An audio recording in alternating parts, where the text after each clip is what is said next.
Welcome to టీ10 నేను రేవతి. నూతన ఆదాయ పన్ను బిల్లులో ఎన్నికల బాండ్ల నిబంధనలను చేర్చడంపై నిపుణులు అభ్యంతరం వ్యక్తం చేశారు.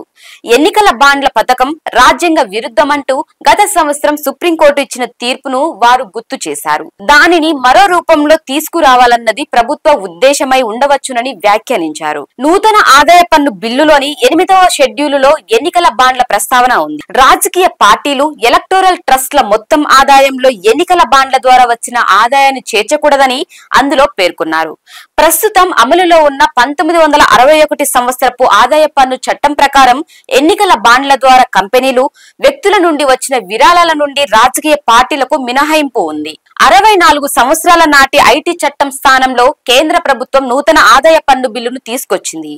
చట్టానికి 4000కు పైగా సవరణలు చేసినందుకు అది సంక్లిష్టంగా మారిందని, అందుకే దానిని సరళీకరించి 622 పేజీల బిల్లును తీసుకొచ్చామని ప్రభుత్వం చెబుతోంది. ప్రభుత్వ చర్యలు చట్టాలకు అనుగుణంగా ఉండేలా చూసేందుకు వాటిని సమీక్షించడం, పర్యవేక్షించడం సాధారణంగా జరిగే పని. కొత్త బిల్లులో ఎన్నికల బాండ్ల నిబంధనను చేర్చి ఉండవచ్చునని, లేదా భవిష్యత్తులో ఆ పథకాన్ని సవరించి మరో దారిలో తీసుకొచ్చేందుకు ఉద్దేశపూర్వకంగా చేసిన ప్రయత్నం కూడా కావచ్చునని సిఎంఆర్జీ అండ్ అసోసియేట్స్ సీనియర్ భాగస్వామి రజత్ మోహన్ చెప్పారు.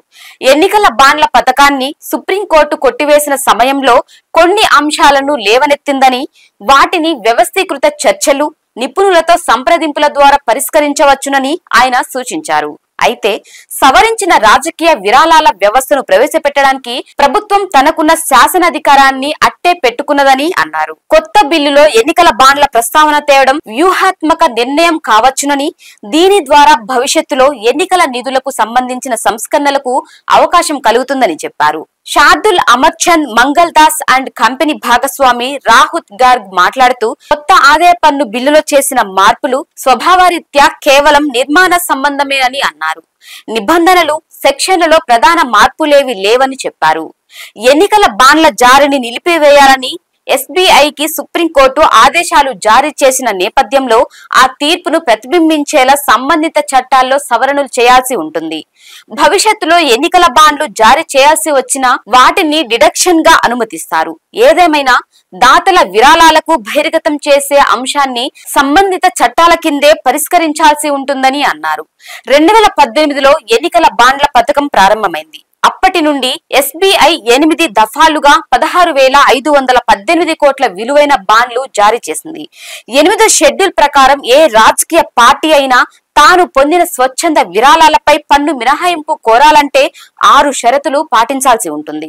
అందులో ఒక షరతు ప్రకారం రాజకీయ పార్టీ 2,000 రూపాయల కంటే ఎక్కువ విరాళం పొందకూడదు. అయితే counter payee cheque, counter payee bank draft, electronic clearing system లేదా ఇతర ఎలక్ట్రానిక్ పద్ధతి ద్వారా అంతకు మించిన మొత్తంలో విరాళం తీసుకోవచ్చు. దీనిపై మీ కామెంట్ తెలియజేయండి. ఇది ఇవాల్టి న్యూస్. చూస్తూనే ఉండండి టీ10.